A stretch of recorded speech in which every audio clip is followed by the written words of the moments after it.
এই এত বড় রাশিমালাটার যোগ করে বলতে হবে এককের ঘরে বা ইউনিট ডিজিটে কোন সংখ্যাটা আছে।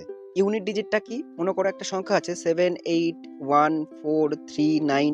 তো এই এককের ঘরে একক দশক পড়েছিলাম না, ইংরেজিতে কি বলে 1, 10, 100, 1000, 10,000, লাখ।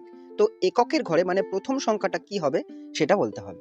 যেহেতু শুধু ইউনিট ডিজিটের কথা বলছে, তো 26 এর এখানে কোনো কাজ নেই, এটাতেও কাজ নেই আর লাস্টটাতেও কাজ নেই। পাওয়ারে যে কটা সংখ্যা থাকবে তার লাস্টের দুটো ডিজিট নিয়ে আমাদের কাজ। কেন? নিয়মটা হচ্ছে পাওয়ারে যে সংখ্যাটা থাকবে সেটা 4 দিয়ে ভাগ যায় কিনা দেখব। তো 4 দিয়ে ভাগ যাওয়ার বিভাজ্যতার নিয়ম বা ডিভিজিবিলিটি রুল আমরা কি জানি? তো পুরো সংখ্যাটাকে মানে 149টাকে 4 দিয়ে ভাগ না করে শুধু 49 ভাগ গেলেই বুঝতে পারবো পুরো সংখ্যাটাই ভাগ যাচ্ছে। তাহলে আলটিমেটলি কি পড়ে থাকলো?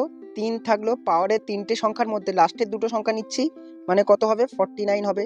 সেকেন্ডটা কি হবে? 3 টু দি পাওয়ার 50 হবে। এখন প্রশ্ন করতে পারো যে এরকম কেন করছি? তো ইউনিট ডিজিটের একটা কনসেপ্ট আছে, পুরো একটা কনসেপ্টের ভিডিও আমি দেবো। আপাতত এই অঙ্কটা কিভাবে হচ্ছে একটু দেখে নাও। 49কে 4 দিয়ে ভাগ করলে কত হয় দেখো, 4 বারং 48, 1 অবশিষ্ট আছে।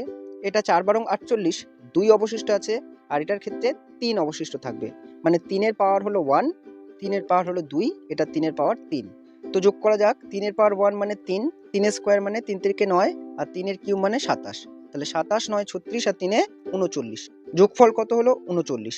প্রশ্ন ছিল ইউনিট ডিজিট মানে এককের ঘরের অঙ্কে কি হবে। এই দেখো আমরা দেখতে পাচ্ছি এককের ঘরের অঙ্ক কত আছে? 9।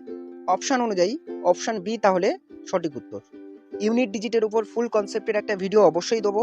আপাতত এই ভিডিওটা ভালো লাগলে লাইক করে দিও, আর এরকম আরো ভিডিও পেতে আমাকে ফলো বা সাবস্ক্রাইব করে রাখতে পারো। ভিডিওটা দেখার জন্য অনেক অনেক ধন্যবাদ।